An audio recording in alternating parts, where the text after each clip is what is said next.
Good evening, ladies and gentlemen. It is 9 p.m. here in Poland, and I believe it should be -5 degrees Celsius, which is about 4 foot 3 inches in Fahrenheit, which is very cold. And I am talking with Vince Barwinski. He is based in Australia. He's an author, and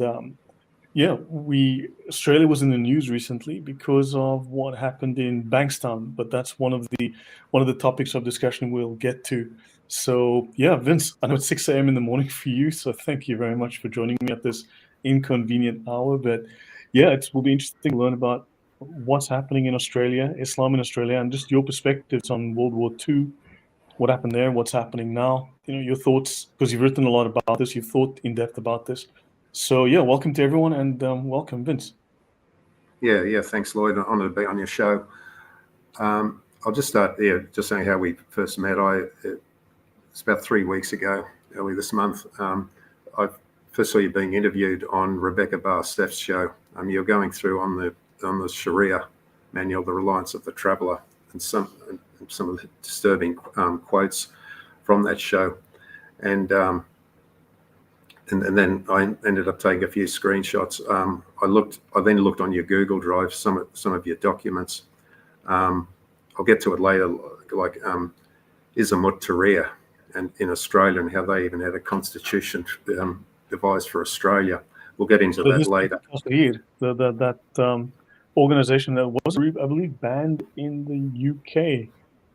Yes, it was banned. Yes, I found later it was banned in the UK. And on their Australian chapter website, the links given to that document is gone. It's disappeared, and you can't surf them either with the Wayback Machine. They don't allow it. But I found a document very similar actually on their Canadian chapter website, so downloaded.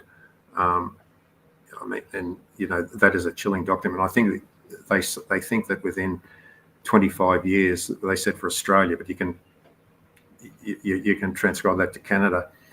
That in 25 years they'll have Australia completely under control. Islam, a state where even if no party which is not Islamic is not allowed. So virtually, that would be like a full-on Islamic dictatorship. Caliphate. But Muslims are very good at propaganda, as we spoke about previously, and which you're well aware of, and which we'll get to. They've learned very, very good propaganda methods from the Soviets, because these groups were funded and were trained, collaborated with the Soviets back in the 60s and 70s, because they realized they couldn't win militarily, so they had to win using ideological warfare. And the despair that is caused by the claim that, we're going to outbreed you, and within 25 years, it's a demographic shift, and you may as well just lay down your arms and give up and roll over and play dead now. That's kind of a drumbeat.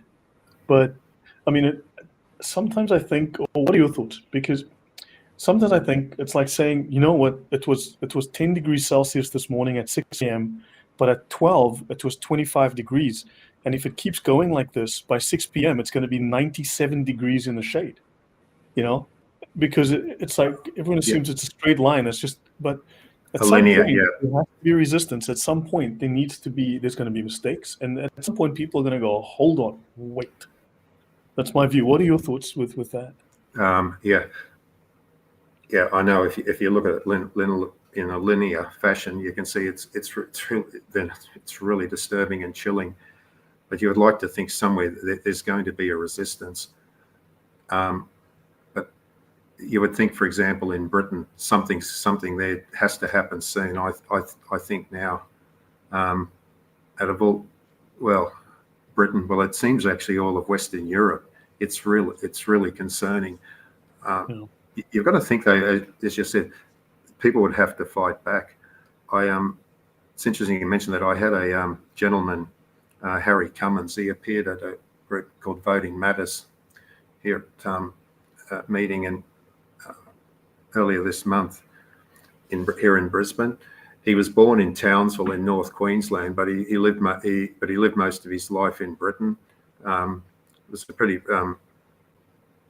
he was an academic, quite a renowned academic, but he had to get out. He had to leave. He's I think a year ago he came back to Australia, and he's written this.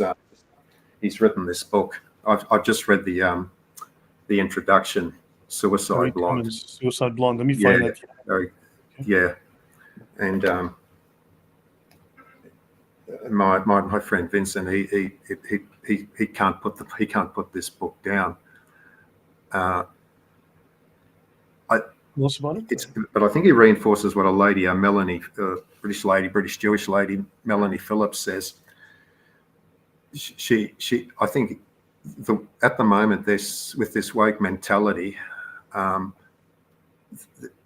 West doesn't seem to have even the will to fight for itself. Yes, yeah, that's the one. Yeah, the West at the moment doesn't even have the will, to fight for its way of life.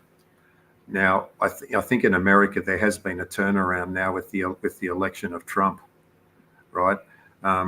You could argue that I've heard it argued that maybe perhaps Britain is where America was maybe back in 2020, in the middle of their summer riots, which I will discuss in depth later. Yeah. It says here the West must abandon, if it wants to survive, the West must abandon universalism or multiculturalism, which is interesting. You never see leftists, wokerati, say, Japanese, the Japan is just too Japanese. We need more white people in here. Too little diversity. Yeah. Or Nigeria is too black. Oh my God, too many black people. Look at all these black people. What the heck's going on here? We need some whites in here, please. You never hear that, but it's no. You white people. You. What is this? We need to diminish you. We need to send you packing. We need to be humble. We need to get 42 IQ Nepalese in here because you need some balance to the force. It's always a one-way street, and it's always very much about subjugation, about the humiliation of Western white Christian populations, and then that's something very disturbing. That's right. And here's the thing too. You said like Islam took a lot of the propaganda methods, from the Soviet system. Yeah, that's what's occurred to me. And that's what's led to what I call the red-green axis. On other shows, I have heard that Carlos the Jackal, the assassin, he said that we will only bring down America with something like with a combination of Islam and Marxism. And I was just thinking last night, Karl Marx, look at him. He really was utterly the ultimate deadbeat, an absolute racist. Yes. Quintessential, you could say, self-loathing Jew. He allowed apparently 2 of his infant children to die because he left them neglected. And starved them to death. And then both of his daughters engaged in suicide pacts with their husbands and killed themselves. The one daughter's husband did not murder himself. He decided to call it quits at the last minute. But I mean, you're talking about someone who loves death, and there's an overlap with Islam there. There's a hatred of the rest of the world. Yes, there is. Yeah, and actually, just on that point, with 2 daughters of Karl Marx committing suicide, when I read about that seemed very close to what they have in Canada right now with MAID, MAID, medical assistance in dying. Their whole mindset seemed to be just so in line with that. So again, it comes down to this, to this culture of death. I think it's chilling for me. Something you have a way of really sparking my thinking, because you say things and they really evoke memories and thoughts in my head about the situation that's going on. I mean, as an author, obviously you think in a certain way, but there's just So tell you what, speak a little bit, and I'll take some notes, and then I'll come back and just respond to some of the things you're saying, because they're really getting me thinking, and I don't want to interrupt you too much. So let me rather just take some notes, and I'll raise some points and get your feedback on them. Okay, yeah. So just get on with. So anyway, I'll get back there. Yeah, with that red-green axis, it's chilling. Thinking of Carlos the Jackal. And on one hand, I think it's a rather strange alliance at first, because you think Islam does believe in a God, well, a God, some description. I now realise from 2 years ago he's not the same God. But the thing is, what was I going to say?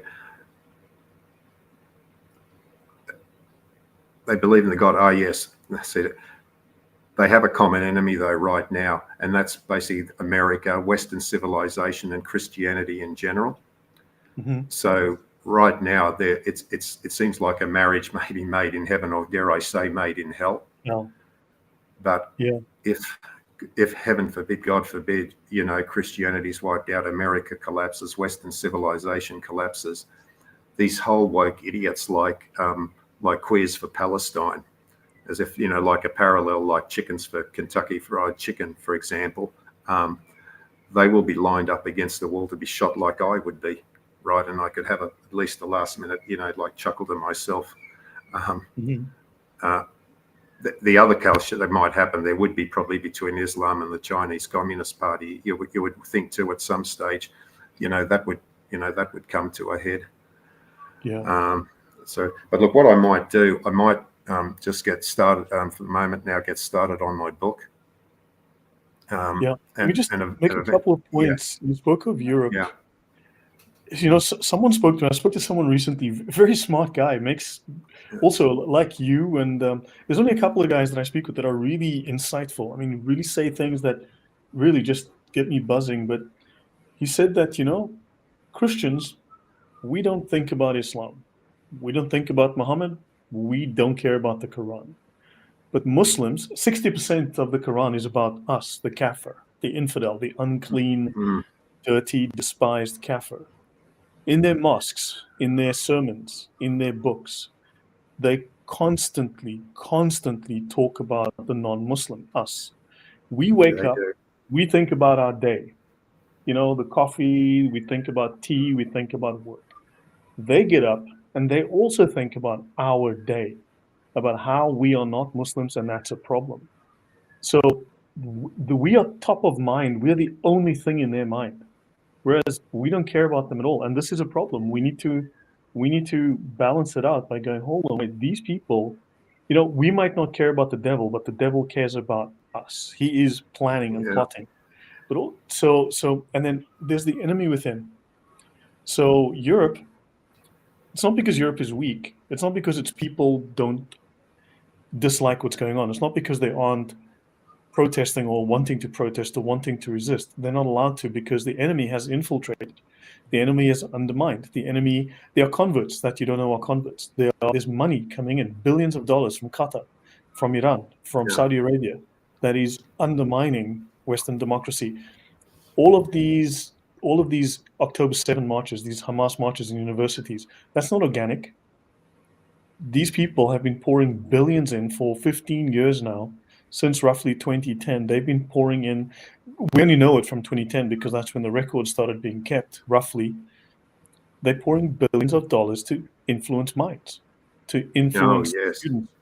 So this is not organic. And I think that if people were given room, no one voted for this. And I think people would fight back. What are your thoughts on what I've said? Your feedback on that? Oh, yeah. No, in my article on the Israel-Hamas war, I delved into how,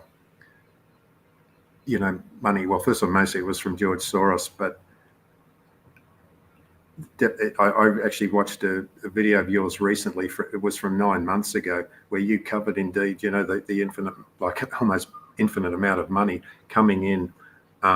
Yes, you did cover Qatar, and I've heard of money coming in from Qatar, but you also highlighted one that seems to be neglected, to Saudi Arabia. Mm-hmm. Yeah, Saudi Arabia. There was a lot I hadn't heard. The influence they have, but it all comes down to them, yes. And so much money goes into the universities and influences the minds of, really impressionable young, I suppose, university students, to just only, to only see the surface, the surface of the issue that it looks like big bad Israel, vilifying, victimizing poor little Palestine, but Yeah. they won't look below the surface Right. to see to see the true history. I've always been pro-Israel, but my knowledge of the whole conflict was a bit, I think it was a little bit on the superficial side, but it was after October 7th I was committed that I actually spent months. It probably was like a small book in itself that I wrote on the Israel-Hamas conflict, but also the history that led up to it. My focus was more on George Soros. He has funded a lot of these left-wing groups that, by the way, they were rampaging and pillaging through the American summer of 2020 in the wake of George Floyd's death. But it's like 4 years later they've turned it on a dime to now go absolutely crazy over the Israel-Hamas issue and vilifying Israel. That was chilling. Like one organisation I will cover later called Freedom Road Socialist Organisation. They were behind the sparking actually of the riots in the summer of 2020. But you'll see them later that they figured prominently in the anti-Israel protests in the wake of October 7th. So forth. It wasn't till more after my essay then that I learned more then about the influence, the money coming in from all the Arab countries. First of all, I heard a lot of focus on Qatar, and I think certainly you mentioned them. But as I already said, I didn't hear so much of the money coming in from Saudi Arabia as well. Well, it's huge ones. I'll bring up some of it. These figures are old. I'll bring up some of it. You know what? But also, you mentioned a different argument as well, which is very valid. The whole idea of killing people, because Jesus is the way, the truth, and the life. And to murder people is to undermine the value of life. Because atheists don't, inherently, their philosophy does not value life, because we are not made of anything that's in the image of God. We are simply matter. And it's all mechanical. So there's no God, there's no soul, there's nothing that gives you inherent dignity beyond, I don't know, bed bugs. You have no dignity outside of, there's so. But what this means is that one of the few people realize that one of the major elements of any ideological war is to demoralize a people. And people think, oh, it just means I'll make you feel a bit sad and depressed. No, it means to undermine your morals, to change your moral values, to change your moral structures, literally to strip away your Christian moral values. So they've undermined people's morals because they see Hamas as moral. They see murder and kidnapping and murder of like the Bibas children as moral. And so a moral realignment is necessary. And those morals aren't going to come from Karl Marx. Those morals will only come from Christianity. Yes, indeed. This is, in a funny way, the dystopia that descended upon the world after, say, after the outbreak, of the COVID pandemic. At first, I was just focusing all on the political side of it, but by Easter 2022, I started recognizing the whole the spiritual aspect of it, and I could see that at the center of it, they were out to destroy Christianity, and in this vacuum, wokeism, cultural neo-Marxist wokeism, was going to fill that void, and honestly, that thought really terrified me. And eventually, I went back, and my dad was a devout Catholic. I ended up at first going to what I call the Novus Mundi Ordo, New World Order, Vatican II Mass, the standard Mass. Right. I won't get into it now, but I've had issues with it, and then that led me to the traditional Latin Mass, and I learned some history there about how Vatican II came about. But also I found an astonishingly different mindset from people going to a Latin Mass as to ones compared to ones that went to the Novus Mundi Ordo Mass. Mm-hmm. The ones at the Latin Mass were at least aware something's going on. That honestly, there is something not right. Whereas the people from the Novus Mundi Ordo, honestly, they had no idea. And honestly, I couldn't connect with them. They're really, I couldn't connect with them. And what was most disturbing is in September to early October, they embraced this hideous Gaia earth worshipping cult of season of creation. So are the Protestant churches as well. And of course, naturally, our so-called Pope, I don't recognize him as my Pope. I can't recognize a Marxist apostate as my Pope. That Jorge Mario Bergoglio, of course, he's behind it. I've written articles on that, and I first confronted a priest about it back in September 2022. That didn't end too well, and then just last September. For a moment, it's because I've had this discussion with regards to Catholicism, and that's like saying Trump is not my president, because for all intents and purposes, the fact is he is the Pope.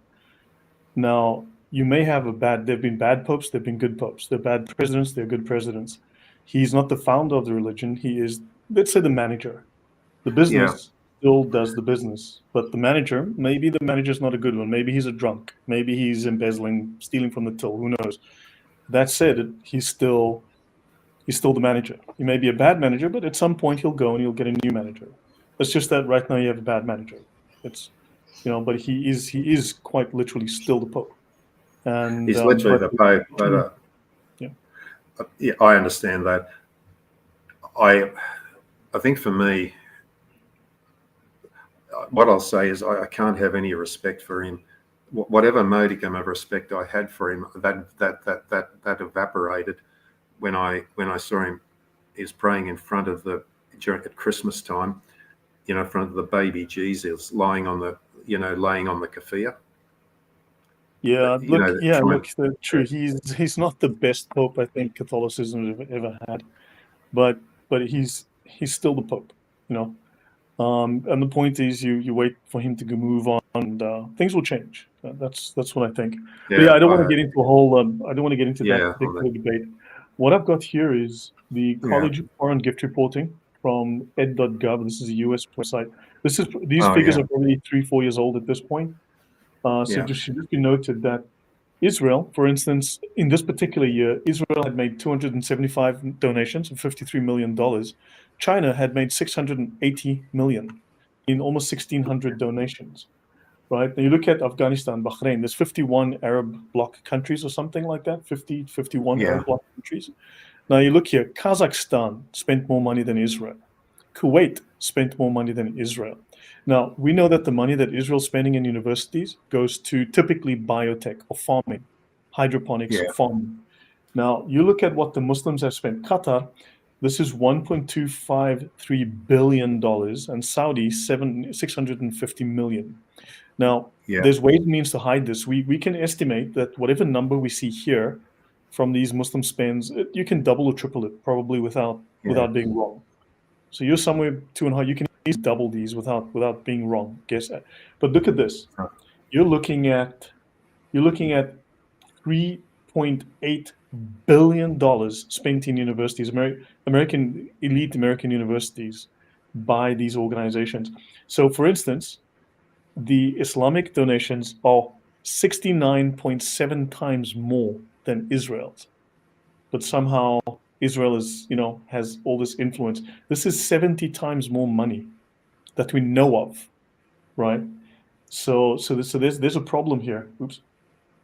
So there's definitely a problem here. If we look at the spends, let me go here. For instance, you look at the Georgetown University. For instance, Israel donated $507,000. George Washington funding from Muslims was over $100 million. Georgetown, $377 million from 2019 to 2021. Yeah. I mean, this is vast sums of money. So these people are pouring money into propaganda, and you got to ask yourself, what are they getting for this money? This is Israel down here. This is Qatar alone, Oh yeah. right? And so you add all of these together, this line runs well off the page to the right. Oh yeah. Yeah. No, that's right. Yeah. Look, I think a way people have, it occurred to me recently, a way to look at this with raving anti-Semites, they say the Jews control all the banks, the Jews control everything, even though they only make up 15.2 million of all of humanity. Okay. Yeah. True. And the Arabs, well, the Arabs all combined, they're 200 million, and Muslims, well, I think they're considerably Yeah, over, you're going to look at over a billion. If you look at, for instance, super yachts, who owns the most super yachts, right? Who seriously, you compare like Russians and everyone else, and Arabs who are literally floating on oil with the Jews. Yeah, hot trend in 2017: rise of Islamic banks on Main Street, USA. So a quiet revolution is going on under the radar. The rise of Islamic financial institutions. And so we've got Islamic banks that fund terrorism and Hillary Clinton and Iranian terror groups. And you're looking at, in 2000, they were nearly at they said you had $3 trillion estimated in 2016. And in the 2020s, $4 trillion. I can guarantee you Israel does not have $4 trillion to spend annually in the US on banking. Absolutely not. Look, the way now I look with Israel's conflict with Hamas, it's not that they're just fighting Hamas. They're fighting the media war.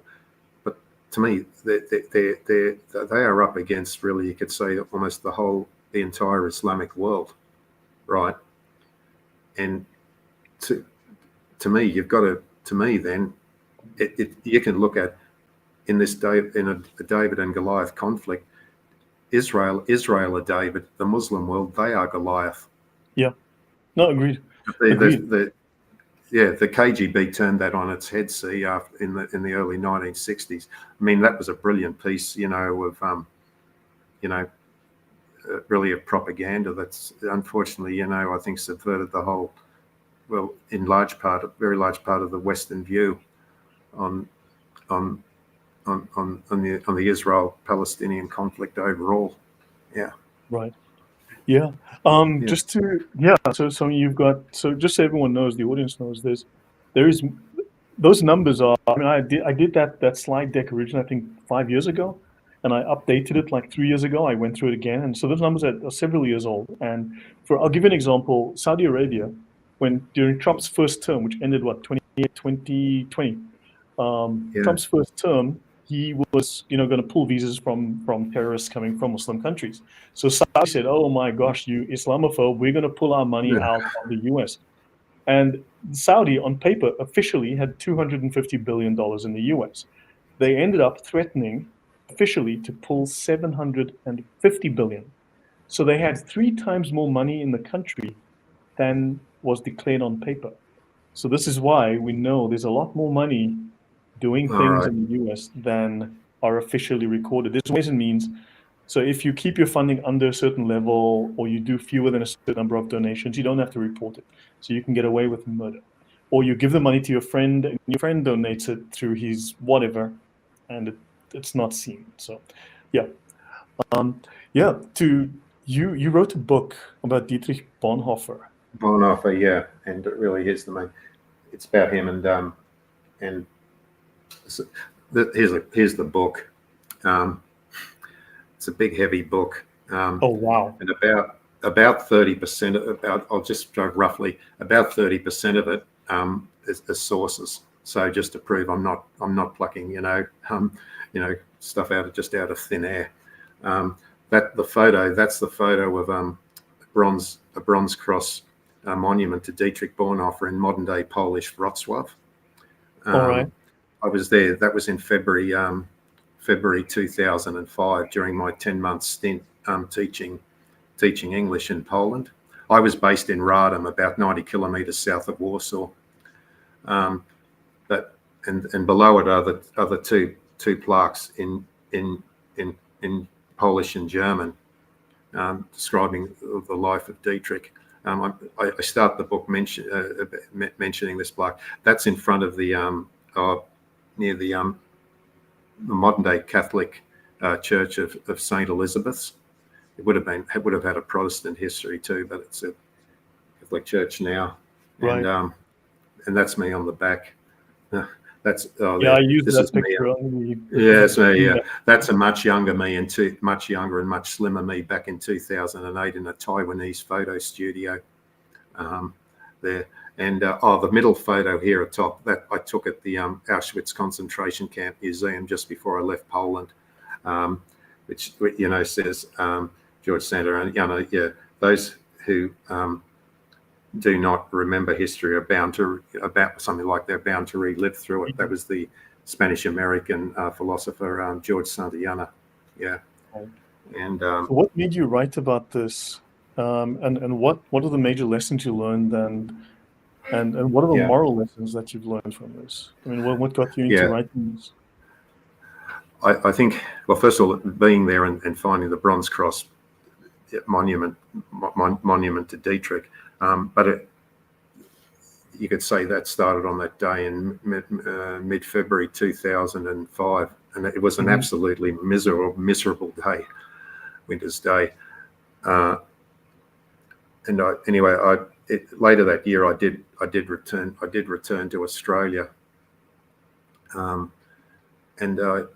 what happened is I thought I'd first write a book about my time in Poland in general, traveling through Poland, but then when I got to discussing and all the monuments I'd seen, the history behind them, but then when I got to the monument about Dietrich, I found I was stuck on him. I couldn't get past him, and I thought, at this rate, I'm never going to finish a book. And then I had the idea, wait a minute, I might as well start writing a book instead on Dietrich Bonhoeffer.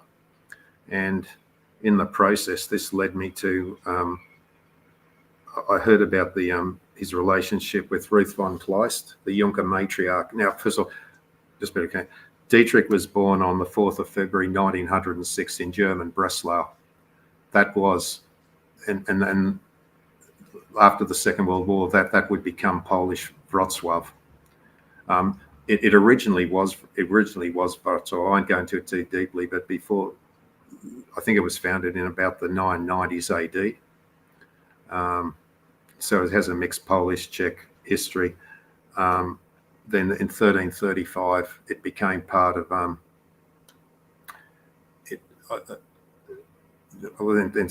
that point on, a bit unclear. Then the Polish king he gave Wrocław up, and it was for a while under the Austrian Empire, but then it became, I think, from about the 1700s, it came under the Prussian Empire, and that was the case pretty much. It was a German possession until the Second World War, because after the Second World War, then what happened? Poland ended up being translated east. It lost all this territory in the east to the Soviet Union, like the Ukraine, Belarus, Lithuania, and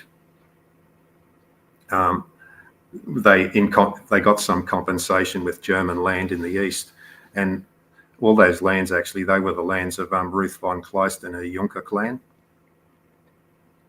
They were her land, and so the lands of the Junker of the Junkers, of which Ruth von Kleist was part of, that's now all part of Poland, now in what you would know as Pomerania, around that area. Yeah, in Polish, Pomorze, they call that. Yeah, that's on the coastline, on the Baltic. Pomorze, yeah, that's right. It is. That's what it is. Yeah. I did describe that in depth, mostly in the first chapter in which is actually a preface, kind of long introduction. I go into that in depth. But anyway, so I ended up. That's how I ended up. I thought I might as well write a book on Dietrich. I think I can manage to finish that book in my lifetime, at least. All right. And I then thought, wait a minute, I might include in it in the book the story of Ruth von Kleist and a Junker clan, because I noticed there was only one book in English. Yeah, what was important about them, and what was the reason for that? Was there something Well, what it did is, I'll tell you where it was. I knew one thing: you've got to have a book that's unique. There's already been a number of books written about Dietrich Bonhoeffer, and I needed to have something about the book that made it more than just another book about Dietrich Bonhoeffer. So I thought I might go into more deep dive as well into the story of the of the von Kleist, because they were deeply linked with the story of Dietrich. But here's the other thing, I wanted to sort of bring a Polish aspect into it. Well, the von Kleists, their lands ended up, well, they bordered, well, in between the two world wars, their lands bordered Poland, and that in a way opened up the aspect, the subtitle of my book. See, the main title of my book is The Pastor and the Matriarch of the German Underground in Their Times, but the subtitle is A Polish Perspective. And with bringing in the story of the von Kleists, who are only written about sparsely in books in English, I thought that was the opportunity then to bring in the Polish perspective aspect of my book and make my book something unique. Yeah, for the von Kleist, this book was my main source. Yeah, Matriarch of Conspiracy, Ruth von Kleist, 1867 to 1945, by Jane Paischer. Yeah, but of course in her book, naturally, Dietrich Bonhoeffer is prominently mentioned. Yeah, as well. So, and I thought, because of my time, I spent 10 months in Poland from September 2004 to early July 2005. I remember it was American Independence Day, July 4th, that I left Radom to make my way then to Germany, finally to Frankfurt, to fly back to Australia. To get married, actually. Yeah. And, but what was the reason for writing about? What's the moral lesson? What is the actual the moral lesson? I'll get it. Well, what happened? I think myself, I've always been deeply. My father was an autodidact of history. Especially all my life, I'd studied Marxism and National Socialism all my life, and I think the moral of the story is essentially, it was that I've got the title here. This is how I could sum it up. I've got it in here. In memory of Dietrich Bonhoeffer, Ruth von Kleist-Retzow and their kin, who dared to uphold everything that was decent in a world of indecency and injustice. That was, I think that would be the core moral lesson, I think, behind my book. Okay. And right now, when we look at this dystopia and the disinformation going, first of all, like with the COVID jabs, how people were being forced, to take, jabs against their will or lose their livelihood. I'm fortunate I wasn't put in that position. But when I saw, like, for example, the American summer riots, they were chilling for me, because I thought in my book I had written in depth about the collapse of Weimar Germany, and in so many ways, America in the summer of 2020, it reminded me of a crumbling Weimar Germany, or as well, like the Cultural Revolution in China under Mao Zedong from, 1966 to 1976, and how we've got to speak up. And really, we have to speak up. And now the other thing is how you have the encroachment now of Islam into Western civilization, into our institutions. We have to speak up. Oh, the other thing, what's the other one? Yes. What about, like, the this hideous thing now with the transgender? agenda, it's infiltrating our schools. It's infiltrated our schools here in Australia. Like I said there with my book, I think we have to speak up, and I think that's the moral lesson. Yeah. So it's like and that's why I wrote he's chapter 29. He's lauded as a hero merely for despite anything else he may have done, he's lauded as a hero just for speaking up, just for dissenting publicly. That alone has marked him as a hero for life. He's earned legend status just for that. So would you say that it's important for us as individuals who have governments that aren't serving our interests to speak up? To at the very least just speak up, because that itself is a powerful tool. Just speaking the truth, just being honest and not being silent or silenced. Yeah. We look, absolutely. We have to speak up. That for sure. Look, in my job, my wife and I, we came to the conclusion we wouldn't take the jab. So I looked at all, for example, all the evidence. Something was fishy. And I go by what Dr. Robert Malone says. Just because I'm not a medical expert, that doesn't mean I lose my right to think objectively and draw my own conclusions. And I'm not taking it. And the good thing is, because I'm an electric meter reader, so my job's outside. I think my company. They didn't force me to take the jab. However, if they had forced me to take the jab, I would have left the job. I had a friend of mine. His wife, she had a great job, very lucrative job, working in the laboratory. She had to take the jab, and she said, "No, I'm not taking it." And they went through that put them through a lot of financial hardship. But hey, in the end, they stuck it out. I can understand why. Yeah, I can understand though people. You didn't always have a choice. People were coerced. They would make nice noises, but for instance, my father died, and I needed to go home for the funeral. And then, of course, they locked down the airports. They restricted travel, and I couldn't go home to see my father. And I could only go a month later. We're only, things. And in theory, you could fly without having taken the jab. In theory. In practice, they were going to abandon you wherever the heck they abandoned you, and how you were going to get anywhere was entirely your problem. The airlines were willing to treat you in the most brutal fashion, in the most callous fashion. And it was a nightmare. It was effectively impossible to fly without having proof of the jab. So it was a serious issue. I did not have a choice. You really were. In theory, you have a choice. In practice, you absolutely do not. So no. I think we won't fall for that again. I do think we won't fall for that again. No, yeah, which is good. At the time, I resolved I won't be, for the time being, I won't be flying.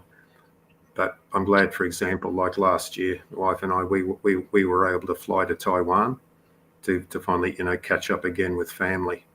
And I'm glad we could do that without taking those stinking jabs. Tell me, what is the main lesson that people could learn from Dietrich Bonhoeffer? What is the lesson we can gain from his example? And the second question, what are the parallels you see then versus now in Australia, in Europe? America seems to be going through a bit of a renaissance now. The emperor is now back on his throne, and things seem to be changing. But this also seems to be influencing other places. They're inspiring others. Just his example is inspiring others. But of course, there are two paths. You've got people working for freedom. You've got the people working for tyranny. And, there's a race to the end. There's a race to the goal here. I think the ground is crumbling under the feet of the guys racing towards tyranny. But they still have a lot of power and funding. You spoke of, George Soros. George Soros doesn't have Elon Musk money. He's not nearly as wealthy. George Soros was getting funded by US aid. So which is crazy. He was spending American taxpayers' money to destroy their culture and their country. But yeah, what's the main lesson that we can learn from him and apply to ourselves, and what are the parallels you see? If you have to, I think if you had to distill it down to the most basic, I'd say, silence in the face of evil is evil. Okay. Is evil. That it down to its most, to the most basic. In my book, there is a passage where I talk about how Dietrich was saying, we can't just point he said here at Germany, he said, we can't just point the finger at Himmler, Goering, and Heydrich and Hitler. We can't look left, we can't look right in the church pews at who's responsible. If you were silent, then you've got to accept you were complicit. I think that was maybe why General Eisenhower was in the German community. I think he even got them involved, didn't he, in burying the bodies. They found at the Dachau camp, the Dachau concentration camp, I think. Yeah. And I also remember what he said. He said, "Get this down, write this down, record this," because he said somewhere in the future, some arsehole will say this never happened. Lo and behold, and look at one of the churches that I've went to. I've heard people say that that church that led me to having a massive fight with one of them over October 7th. I ended up that particular church. I ended up leaving, and I felt fortunately in Brisbane I found another Latin Catholic mass, which I'm grateful for, which I've been attending now since April, since I got back from Taiwan. Yeah. But as for the other thing is with the parallels. Well, I mean, in my book, the major aspect of my book was writing about how the crumbling of the Weimar Republic in the early 1930s, especially in the wake of the Great Depression. And there on my screens, when I was just looking at those I thought, this is bizarre. It's like I'm seeing, like a tragic piece of history, replaying itself. And then as I dug more deeply, like into Black Lives. Well, see what was happening in the wake of George Floyd's death. I was kind of confused. What's going on? I then ended up looking at Black Lives Matter website, and it sent a chill down my spine. And then I found out that they're Marxist connections, and then with the violence overall, the whole Marxist connections overall, and how our corrupt media, like for example, one of our mainstream media is Channel 7, and their US correspondent is this individual named Tim Lester. Honestly, I look back, he's a complete clown. He was saying like the violent. He says these protests are mostly peaceful. He said, but the ones that are violent, they're just really white supremacists or white extremists. Just out to discredit Black Lives Matter. Yeah. I saw, and I mentioned that in chapter 29 of my book. And see, chapter 29 was rather belatedly added to my book. I had been on my way then, to finishing my book, but I said, I've got to write this additional chapter. Now, all of my book, except one chapter, was professionally edited. My editor was an excellent editor, but she was really left-leaning. But in the end, 90% of her recommendations I took up, and I was very happy. I thought she was able to help me present my message in a more more lucid, coherent fashion.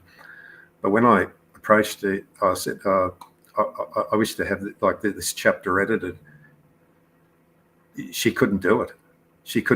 It was just too confronting. Now, I suppose I commend her the Cat and Wood massacre, something that would have been something I think pretty confronting for her.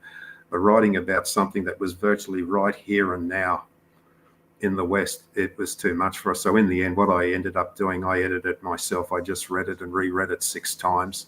I'm happy, and it's in there. Yeah. That's the last of the regular chapters, and then after that, I have the 4 supplemental chapters on Polish history and World War II. Like the Cat and Wood Massacre, strangely enough, I can link back. There is a link back there to the von Kleists. I'll get into that more into another episode. But can I just address a few things here? There's a quote by Yevgeny Yevtushenko that said, "When the truth is replaced by silence," I should type in, "when the truth is replaced by silence, the silence is a lie." Yeah, I love that on your channel, your YouTube channel. It's actually a Russian dissident who wrote that, and it's an amazing quote. It's just an amazing quote. So so we can never let the silence stand. We cannot let evil simply storm the earth with its lies, and we sit here in silence. And then he says further, "But the Russian people have a beautiful proverb: a lie is like a bow. You hide the ends in water, but the middle protrudes. You hide the middle, and the ends stick out." So, there's a saying that I learned as a child growing up: there is not enough darkness in all the world to put out the light of one small candle. So despite all the darkness, our job, if all we can do is to be one small candle, then so be it. But let us all be a candle. I want to mention also Saudi. Someone mentioned, yes, please go ahead. Oh no, amen. I was just saying amen. Yeah. Okay, thank you. Candle in the darkness. Yeah. Yeah, someone mentioned the Saudi main cleric said publicly that Hamas was bringing shame on Islam with the Bebus freak show. Don't be fooled by that. He said they're bringing shame on Hamas. He never condemned their actions. He never said they were wrong. He didn't say the murders were unacceptable. At no time did he actually, as far as I know, condemn the actions. He said that Hamas is bringing shame on Islam because he's bringing shame on the Muslims by being a little on the nose. They should have been a bit more circumspect in embarrassing Islam. They didn't do something wrong by killing the children or the family. That's not the problem. But what they're doing, it's like flaunting your thievery. It's bad for the government if you flaunt your theft, right? Keep it quiet. Do it silently, but don't bring attention because you're making us look bad. That's all they're saying. Hamas is making us look bad. He's not condemning the atrocities. And then someone mentioned this term. Now, I'm going to be blunt here. CSPI, the organization founded by Bill Warner, I might be more familiar with them than most people realize, and there's some good people there. But if you had to take every single member of CSPI and put them on one side of the room and me on the other, and we have a debate, I would mop the floor with a lot of them. So the simple fact is they're cowards. Their main function is to sell books and cause no controversy. And if you cause controversy, they won't get books sold, you see? So their aims are more, shall we say, commercial, diluted than pure. Let's put it that way. And so he has the term political Islam. There is no political Islam. There is only Islam. It is a political system. It is a military system. It is a moral, well, technically it's a legal system. And then the terms Islamist and Islamism. There are no Islamists. There is no Islamism. You, by using those terms, by promoting those terms, you are basically, what you're doing is you are, as a Christian Westerner, you are siding with the enemy. You are aiding and abetting a lie.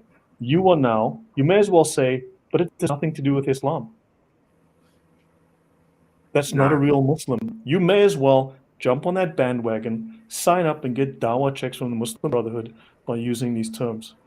There are no Islamists. There are Muslims.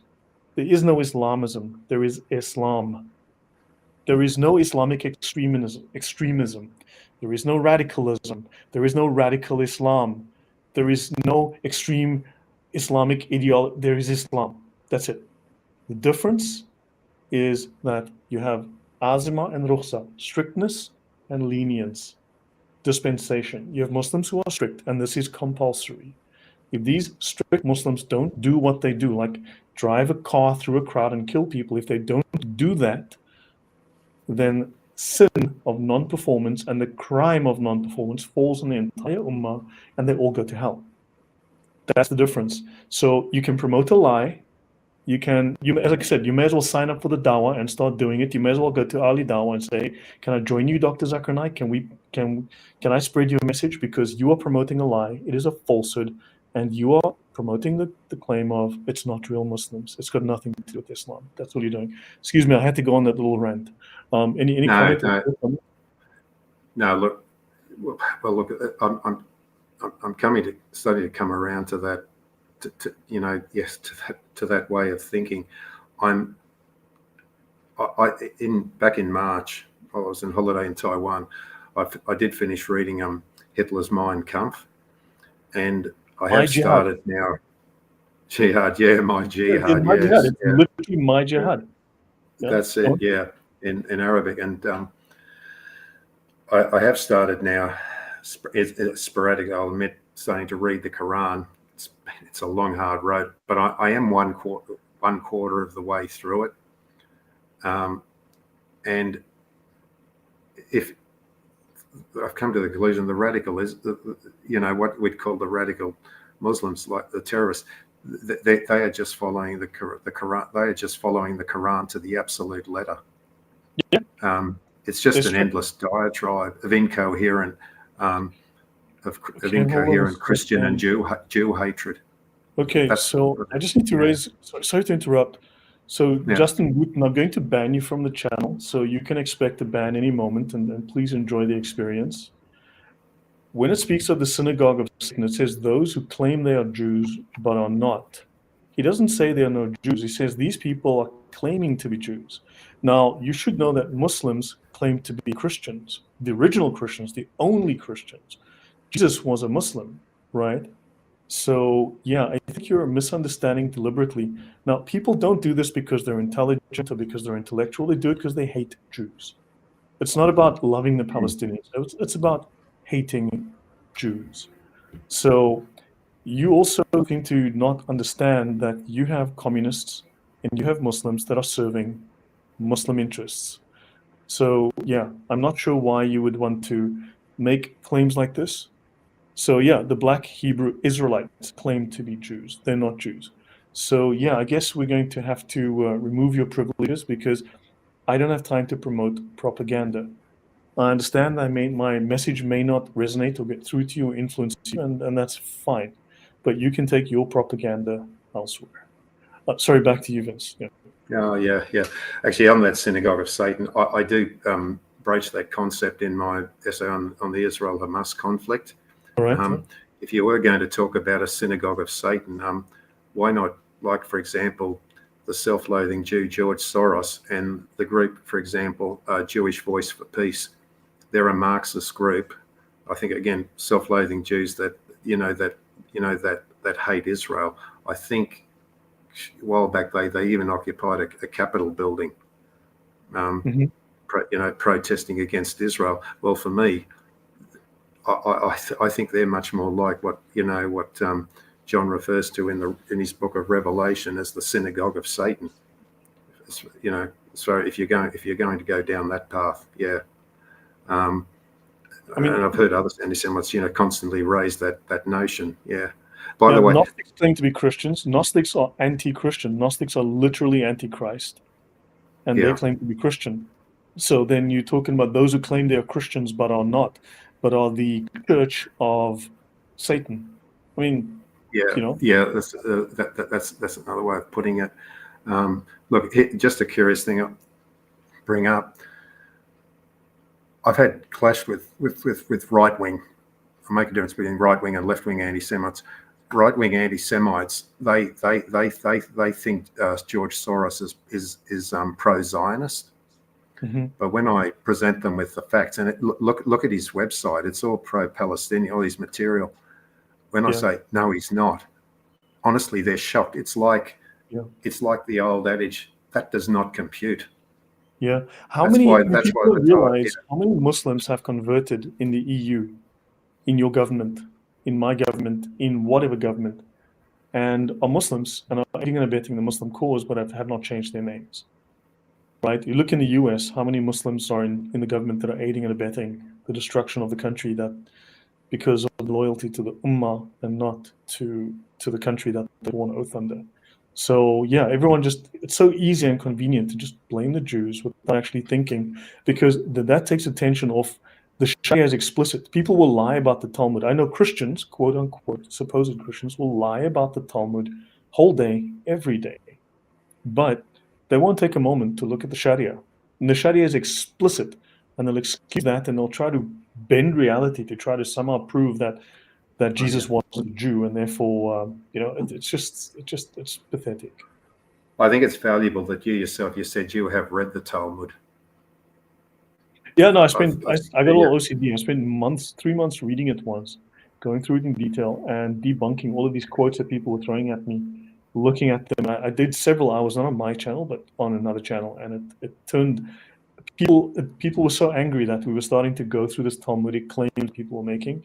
They ended up on his lawn. People literally ended up on his lawn. The FBI got involved. It got totally out of hand. I was amazed. It became a poop show. It was crazy. People were threatening my friend's life. They got his channel cancelled. He had 75,000 subs. They got his channel cancelled. Crazy stuff. Yeah, the word. Yeah. Well, actually, in my Israel, mostly in the Israel-Hamas conflict, I do address one common passage, from the Talmud that's taken out of context, and I do address it. Of course, I couldn't address every single one. You'd be here to end in a life. But I thought I'd just like that one example. I mean, these people, they won't look, like you said, they won't look at all the dark aspects, like from the Sharia law. Yeah, they don't want to talk about it. Nobody. They don't. I mean, that absolutely dwarfs anything you can dark insinuations you can draw from. You could possibly draw from the Talmud. Yeah, it's explicit. It's really, the Sharia is explicit. You said you wrote an article that was very in the expose. It was featured in the expose, British free speech. That's the one. Yeah, the British free speech. Tell us about that. How that came about, and just your thoughts and insights in regard to what you wrote in the article. Yeah.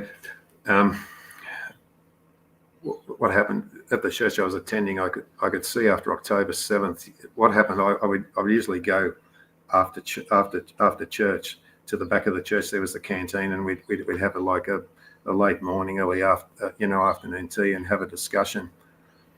And there was, some of it I could detect an anti-Semitic current there, but I was just happy, first of all, to find a church, Catholic church that wasn't woke. But after October 7th, I could sort of start to feel the tension rise, and I thought then, okay, I decided about a couple of weeks after October 7th, I'm going to write a huge, essay on this Israel-Hamas conflict. At first, I took 3 months, or 3 to 4 months to finish it. I finished first, I thought, in February, but then when I went on holiday in Taiwan in mid-February to early April, I decided to add more, and it wasn't, I think, till finally the middle of March I got it finished. And I'm so glad I wrote it. But what happened is, on the expose, I got involved. There was a discussion. The lady, Rhoda Wilson, another author. Rhoda Wilson is pro-Israel, but there was this other author they had on the wall called I forget her name. Anyway, she was really leftist leaning. And then I saw all these in the comments. I saw all these raving anti-Semitic comments, and then I started to go through, and debunk them, and quoting my essay. And I was getting trends like this, where I might get, say, 2 likes, but I'd get 10 thumbs down. And then I'd say, oh, well, if I'm getting 10 thumbs down from you lot, I think that means I must be on the right track. And then a few days later, I look in the computer and I see this article, about George Soros, funding left-wing groups. And I said, this sounds like my essay. And then when I looked at it, she's talking, Vincent Barwinski said this. It was Rhoda Wilson. She was writing about my article in a very, very, Wow. very favourable manner. Yeah. Wow. And that leftist woman there now, I think now, pretty much since then, I haven't seen her writing any more articles on the expose. Yeah. I have a question. I'd like to know more about what you said specifically, Yeah. but you wrote something that you felt was necessary and that pushes back against dishonesty, against propaganda, against deception. Yeah, that's right. Yeah. Against, shall we say, against a mixing of the facts, right? Or misrepresentation of the facts. I just want to get your idea of a parallel here. I went on Rebecca Barceff's show. I spoke about the Sharia. Yeah. I mean, did that inspire you? Because I'm assuming that you've now inspired someone else. Just in terms of your thoughts as an author and as someone who's politically and socially aware, what was the value to you of seeing me speaking on her show? What did it do for you? And then by the same token, how does your article influence others? The value of us speaking. I'm sure it must have a positive knock-on effect. Can you just give me your thoughts on that? I think what about the show with Rebecca Barceff and those shows I've seen since, I think it's just given me some incredibly powerful ammunition to use in exposing Islam. Mm-hmm. The key to your claims, you're not just plucking them out of thin air. You're backing them up with their very own texts, right? So there's no wriggle room for them out of it, and because for me, I found Islam a very disturbing religion. I had already been for months been reading the Quran as much as I can, but what you revealed on Rebecca Barceff's show, like the Sharia, condoning sex with minors, and it's there in black and white. It just hit me in the face, and people, this is things people, honestly, people just need to know about. Yeah. I mean, by that time, I had already been. That was about almost a year, 11 months after I finished writing. That's the one on the expose where my essay is featured. Yeah, George Soros, the United Nations, and groups organising pro-Hamas protests. Yeah. Right. And I thought, would you say then it's important for viewers, even though they feel they've got a small following? I don't have the biggest following myself. And while we're on that topic, I always forget to do this. It's not like the main thrust of my show, but I'm supposed to do YouTube stuff. Like say, remember everyone, please remember, brush your teeth at least twice a day, and brush in the morning, brush in the evening before bedtimes, and if you've gone to bed and had a nap, please brush afterwards. It's really good practice, and you're supposed to say things like that. Use toothpaste; it's healthy. Use sunscreen, things like that. And if you do like what I do here, please do like, do share, do subscribe. That's really helpful. And for those who've donated, I really appreciate that. Thank you very much. It goes a really long way. So yeah, but I need to say those things. I keep forgetting, and it's just one of those things. I just need to get away. So would you say it's important for people to speak up, even if their voice is small? But it's like a lot of small pebbles becomes an avalanche, or a few small drops becomes a flood. Like lots of small drops. Would you feel that this is how we fight back? This is how we push back against the darkness? I think so. Yeah. Look, I have met some people who know what's going on, but they're very cynical, and they said, what's the point? You're not going to make any difference. And they said, in the end, all you're going to do is put a great big target on your back, right? But but to me, I think no. I still, having written about Dietrich Bonhoeffer, I just think no. You can't remain silent in the face of evil. Yeah. On that. Ultimately, yeah. Yeah, you there's a can't do beautiful that. line in a And fictional movie, science fiction. What's it? Alita Battle Angel. I will not stand by in the presence of evil. And you've just said something very similar. It's a very profound thing you've just said. yes, thanks, Lloyd. Yeah, thanks. Look, I think, look, what I've been struggling for so far is getting exposure.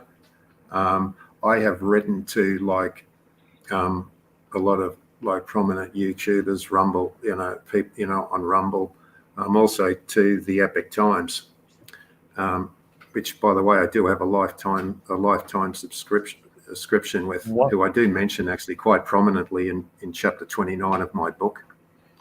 Yeah, they're an outlet that's much vilified by the corrupt media. But I look at what they present, their writing, it makes sense. Yeah, I follow them. I watch Joshua Yeah. Phillip 3 times a week now. He Yes. does Yeah. his show. I watch it. I always watch his show. I love his presentation. I mean, they have technical issues, but yeah, I really think they're fantastic. Epoch Times and Joshua Phillip, fantastic coverage He, of. you know what? In chapter 29 of my book, Joshua gets more than just an odd mention. In chapter 29 of my book, and see, like I tried to write to him, and also Jan Jekielek, Yes, but yes, his I just interviews never are get in. I fantastic. didn't. Yes, yeah, and I got reply. But see, I never got a reply, and it's probably hard. And one thing that's been tough too for me for my book to get the word out at me on my book, like I'm a complete unknown, All right?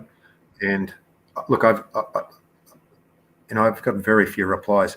There is one I for about now since July 2023, I have been exchanging emails fairly regularly with a gentleman named Ronald Rickluck. He was the co-author of the book with Ion Mihai Pacepa, Disinformation. I've read the book, and Yes. by the way, that book was a major source for my Israel-Hamas essay. And I've exchanged emails with him from time to time. Actually, he invited me to come and speak this February, actually this month. He invited you to speak. He invited me to speak, in Naples at the Ave Maria Law School in Naples, Florida. But I couldn't make it, unfortunately. But wow, I no, think it was an honor. I've covered his work, and Yeah. that of Ion Mihai Pacepa on. I did my Hitler series. When I did my series on Hitler as an anti-Christian, because everyone tries to say Hitler was a Christian, and when I did my series on that, like 6 or 7 parts, I used his work extensively. I mean, he does brilliant work. So yeah, great. Yeah, it's good. Look, I'll just say one thing I took out of Mein Kampf, relevant. Of course, there was all the disgusting, horrible stuff in Mein Kampf, as you would expect. But there was one poignant piece that Hitler wrote, where he wrote in regard to there's 3 different types of people that listen to media. Number one are what we would call in the freedom movement the normies. They'll believe every single syllable that comes out of our corrupt media. But then there's a group 2. They're like the complete exact opposite. They're the types that might tend to think, or maybe consider that, for example, oh, gee, maybe we've been lied to. Maybe the Earth is actually flat, right? And honestly, I've met these people. They either think the Earth is flat, or they believe that, at the very least, it's a credible theory. And one of those people, believe it or not, is Stu Peters. I've seen him do a video on it, a video interview with somebody with a flat earther. Right. Quite recent, actually. Only I think it was back in September. And then there's group 3, people that know something is on, but you're not going to embrace something. The flat Earth is kind of an extreme example, but and look, I've studied maths, physics, and astronomy. I've written programs predicting motions, planetary motion.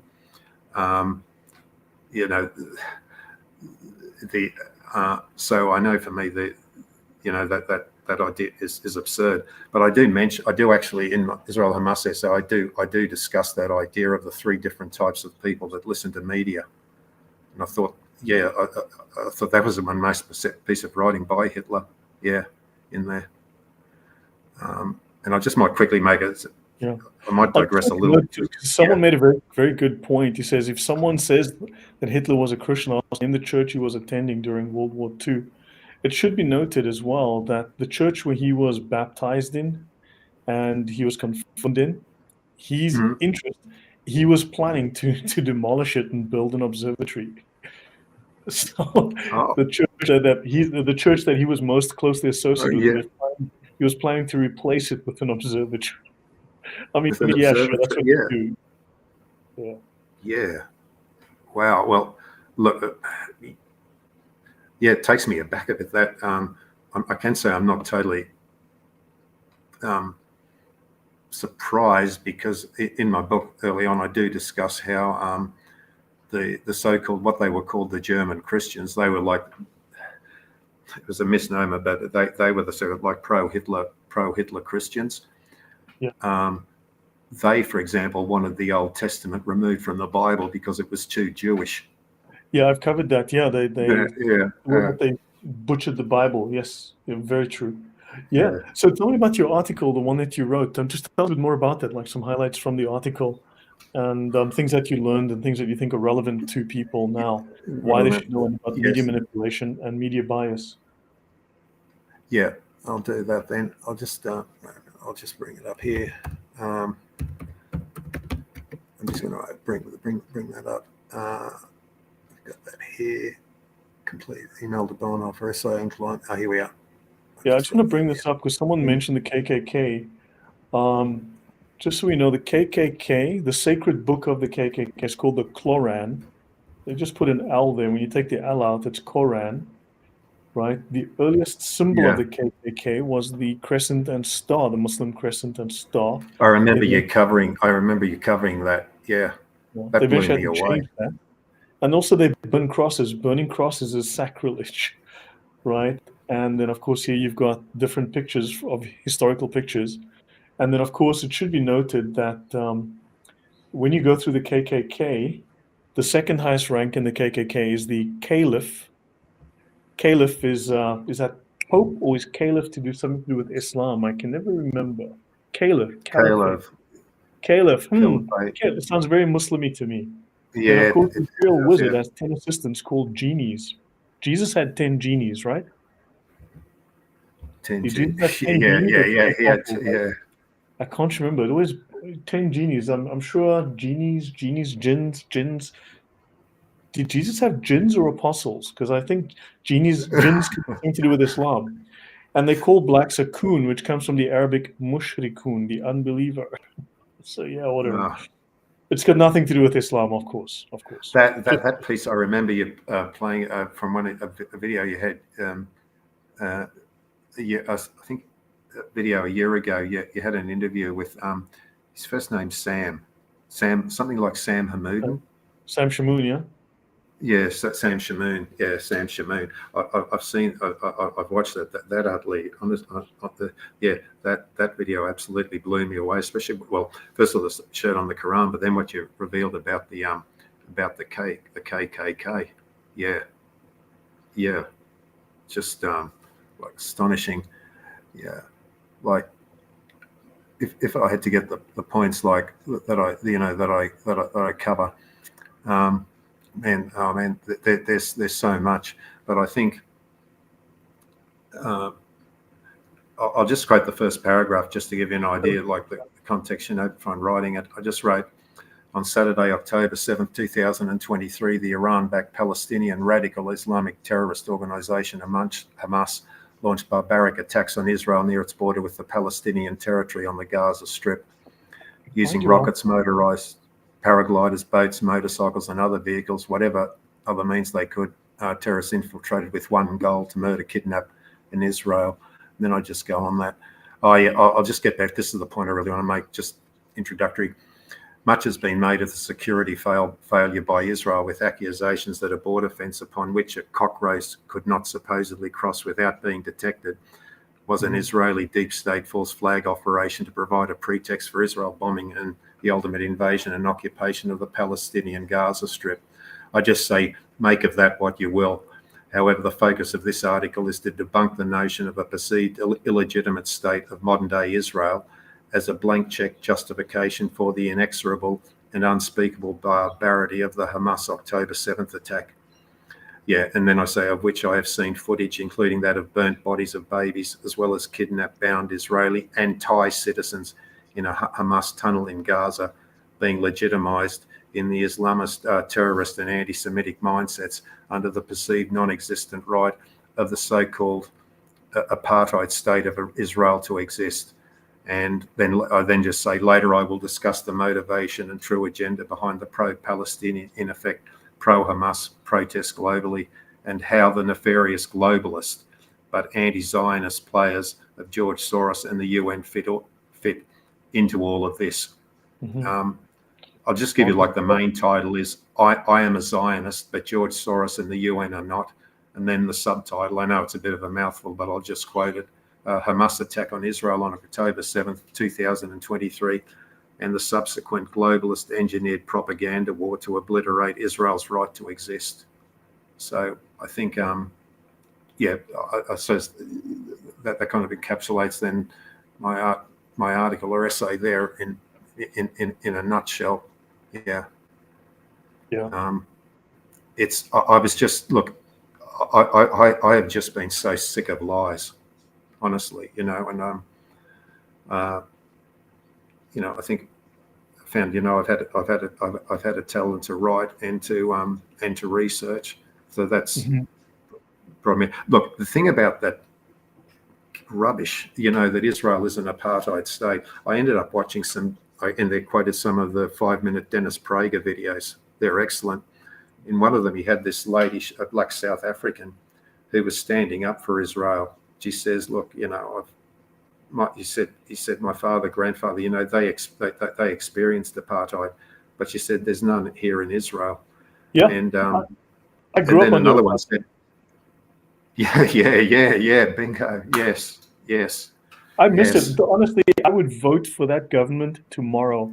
And I can assure everyone on the stream right now, my family, from my grandmother to my uncles, my aunts, and my cousins, would throw the ANC out and they would vote for a white nationalist government tomorrow if there were elections and the old white Afrikaner presidents came on the ballot. They would say, hell yes, I'm voting for these guys because we are sick and tired of the mess the ANC has created, this incompetence and the corruption and the socialism of the ANC. My word. Yeah, bingo. Absolutely, Lloyd. Yeah. And just on that point, like in the Dennis Prager videos, they made the point that in Israel, I'm not talking about the Gaza Strip or the West Bank, which is really Judea and Samaria, but Israel proper. 20%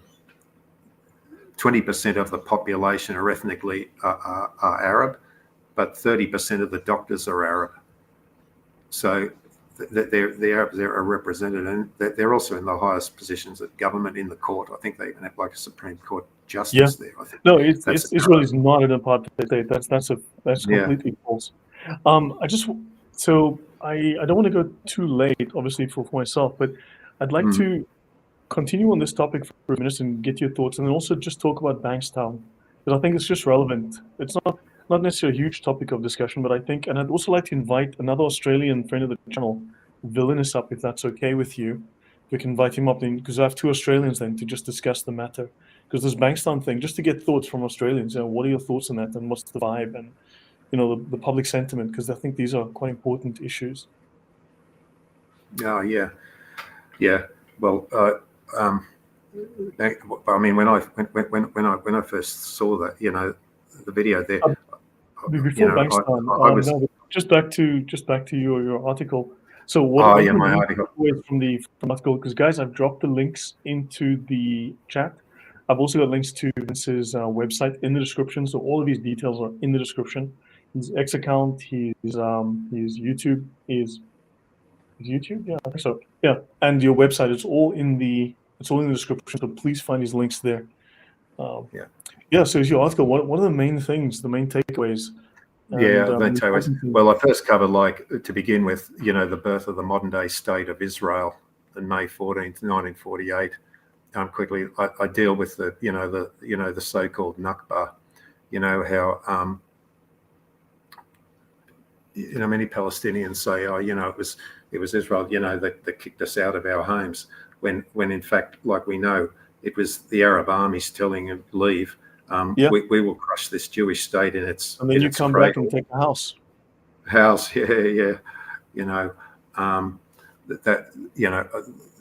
That's the first point. Like, I do make, and the thing is too, if the Arabs had left Israel alone, the Arabs would have had a much greater share of that territory. After they invaded, well, then their share of the territory was much less. That was what was that? Yes, that was the 1947 UN partition plan. And I even go back to 1937-38. Under the British mandate, there was the Peel Commission too. They had a deal where the British would still hold control of Jerusalem, but they had to have areas, partitioned between Jewish and Arab. What's interesting is that when the Jordanians had control of the land around Jerusalem and some of Israel, they actually destroyed graveyards, they destroyed neighborhoods, and they refused to allow Israelis access to the territories they controlled. Yet, and also you got to ask yourself, where the Middle East Jews? Nearly 1 million Jews were expelled after 1948 from all of North Africa. And the population went almost zero, which is an ethnic cleansing, which is a genocide. And then you've got, in Israel, a large number, as you said, the police are Arabs, Muslims, in the judiciary, in the hospitals, they're all Arabs, Muslims. They have equal rights. They can become judges. They can become politicians. They have all the rights of all the Jews, and yet you see no such thing, no such equality, no such equivalence in any single Arab country for Jews. I would see what you have, for example, in I was going to say, that idea of land. That's it. In Lebanon, for example, I think Palestinians there are not allowed to own land. They're not allowed to own land in Lebanon. Israel, Arabs, fine, they can own land. And if you want to really get into the thing of apartheid, I mean, look at Egypt. Look at the way the Coptic Christians, are treated. It's commonplace there, for Coptic, Christian girls, and to be abducted, forced into converting into Islam. Yeah. But these radical Soros-funded leftists, they say nothing about that. It's like this whole Islamic leftist agenda. Actions speak louder than words. And then people go, but look at Revelation 9, what's the 9:2 or something, Revelation 2:9 and Revelation 3:9. It says those who are the synagogue of Satan, when in fact it's like actions speak louder than words, and they tell fewer lies. These people are favoring Islam. They're Muslims for all intents and purposes. Vince, this is Villain, or Ian. I've seen him once before. Yes, Ian. Yeah. Hi, Ian. There you go, mate. Yeah, I just thought I'm from Brisbane. Yeah. Yeah, I've got relatives up there, not actually Brisbane, on the border. Yeah, on the border. Yeah. Yeah. So welcome. Sorry, I just thought I would bring him up because I mean, there's the issue of just maybe to get thoughts from both of you, but both in Australia, about the situation in Australia. I mean, how people, especially after this Bankstown incident, October 7th, and now Bankstown, it's really. Remember, we started off with mentioning that Christians aren't really paying attention to Islam. They don't really care. Muslims care. They want Jesus to be a Muslim. They want Abraham to be a Muslim. They want everybody to be a Muslim. And now, after October 7th, Islam is in our faces, and we're seeing how ugly it is. And the Bankstown thing has made people, I believe, think, hold on, if they are willing to potentially kill Jewish patients, where else are they doing this? And what about, are we being cheated in the banks and the government? Where are these people infiltrated? What are they doing that's harming us? I think there's kind of this, I think the mask has come off, and they may have pushed their hand too far. I mean, your thoughts on that, Vince? Well, it's interesting. There was an immediate excuse to clamp down on hate speech, which is I think is actually might be counterproductive, unfortunately. But they were sacked straight away, right? And from their positions, and a law was rushed through the parliament to make that sort of speech illegal. But the problem is, what exactly was illegal? Sorry, what exactly was illegal? No, well, threatening to kill the Jews, right? Oh, okay. Sorry, So using but the problem is, it's like a lot of the hate speech stuff around the world. Where does it end? What's the scope? And because it's rushed through so fast, I'm a bit concerned that it might have there may be overreach. Exactly. Which means you can't be critical about other things, quite possibly. Right. Which is a concern of mine, is that you jump the gun with something like that, and for quite valid reasons. I mean, these guys lost their job, and Muslims complained about it. They didn't condemn them for the threats of murder, but they complained about them losing their jobs. Yeah, well, it's threaten to kill people if they find one randomly. Well, what are you going to do? There's a duty of care to the citizenry of the hospitals, so they can't have that really. So in terms of the Muslim influence in Australia, it's the Australian culture is very welcoming. We've had a lot of immigration for a long time, and we've had problems in the past, probably about 20 or 30 years ago. Vince might be able to confirm this or not, with a whole bunch of people coming in boats, which went for probably for about 20 years. It was back and forth and on the nose and not on the nose. The problem with illegal immigration was that bucket loads of people died because they were coming in crappy boats and obviously paying off some form of bad boys to get in these boats in the first place. They just the boats would sink.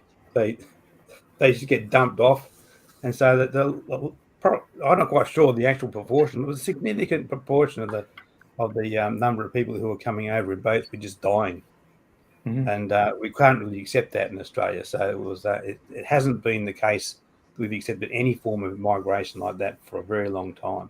And you basically have to come in through the front door, right? And so which is good, but we still are. Maybe I don't think we're smart enough in terms of things like Azima coming into Australia, Lloyd. Okay, that's true. Agreed. Your thoughts, Vince? Your thoughts on all of that? Oh yeah, no, absolutely.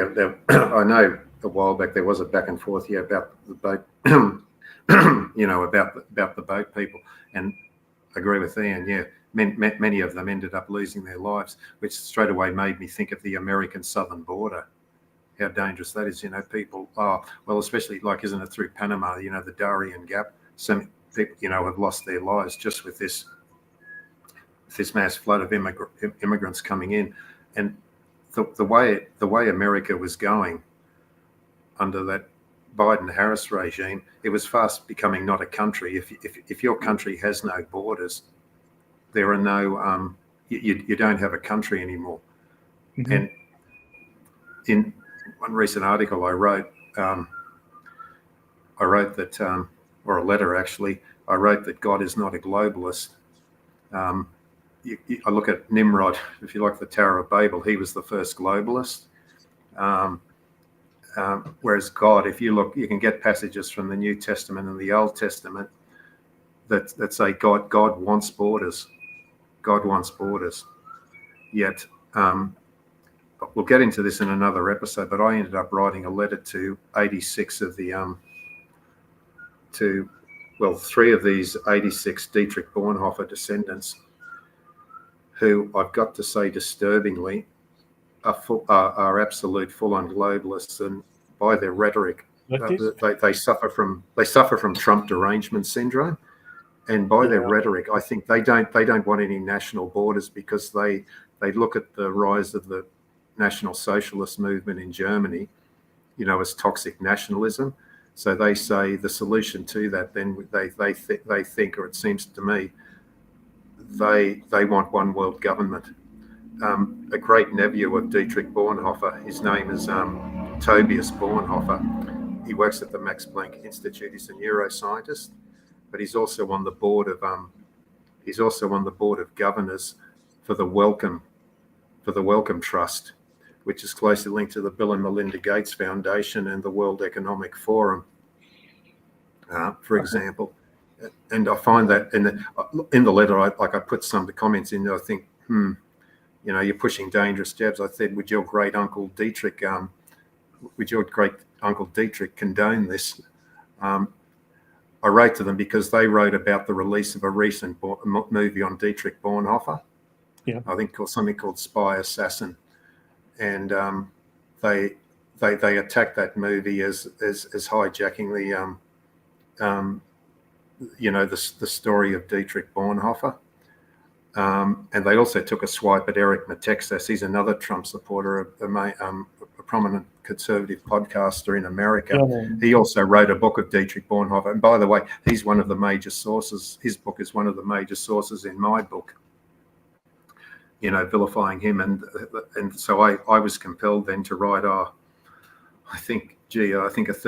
ended up writing a 33-page letter to them, just pointing out their hypocrisy. Like they might say conservative people in America are violent, but then they'll completely overlook all the leftist violence, for example, that was perpetrated in the summer riots. Yeah, that's Yeah. yeah. It's crazy with Islam as well. They will overlook. They'll say Christianity is violent and ignore literally the fact that Islam conquered huge swathes of territory and the largest empire in the world at one time. And it's cultural blindness, but also it's a predilection for lying. It's just a culture that's not based on truth. It's a culture that's based on denigrating yours, not really defending theirs, but just lying to promote theirs. Well, I did a discussion, the recent discussion you had with Osama Dakdok. You brought up the thing of the migration, that Muslims leaving a Muslim country coming to the West, they can't do so just for saying, oh, we want a better life. Mm-hmm. It has to be in the service of jihad. It doesn't necessarily have to be violent jihad. It can be like the subversive, what dare I say, fifth generational war kind of jihad. But you can't just migrate there, just for a better life.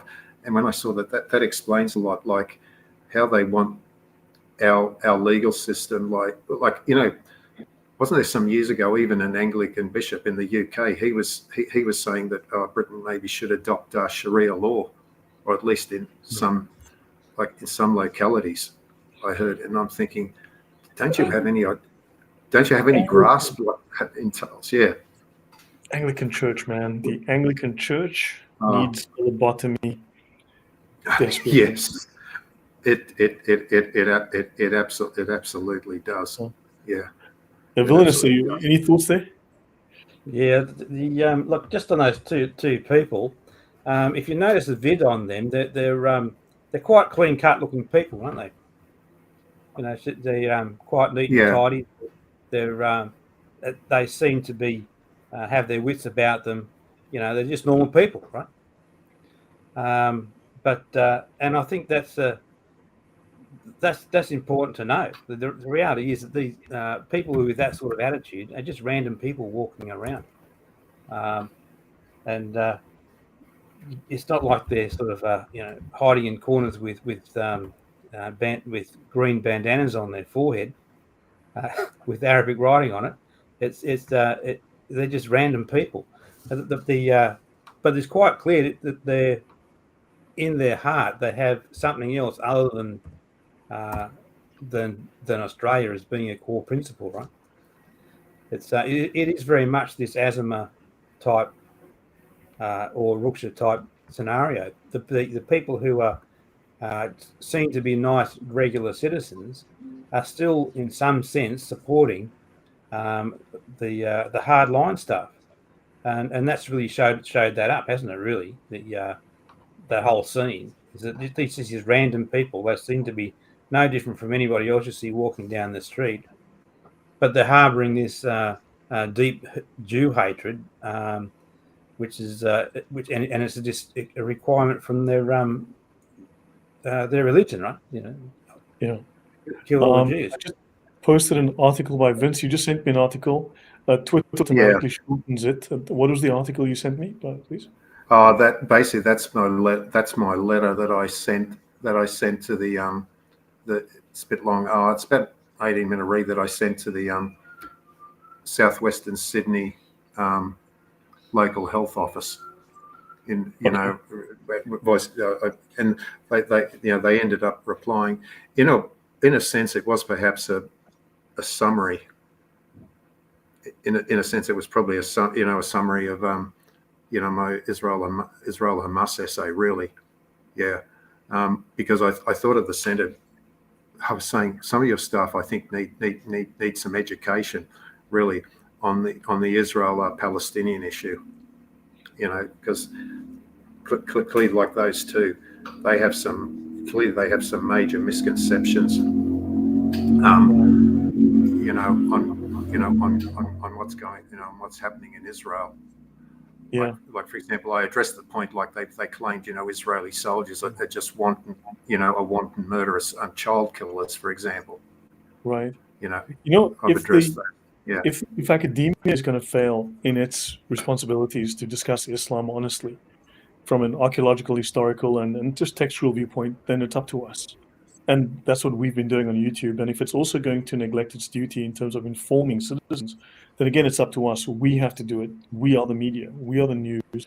We are the truth. We're the ones who are going to speak on the facts, because the media is neglecting its duty. It's failing to inform. It's propagandizing. It's indoctrinating. So I think it's really up to us.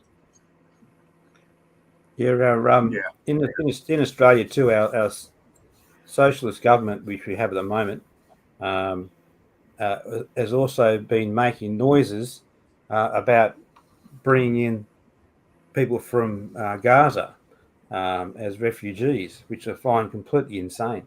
Like it's bad idea. I mentioned that too because of the contrast between those two nurses and that statement. It's these two nurses have been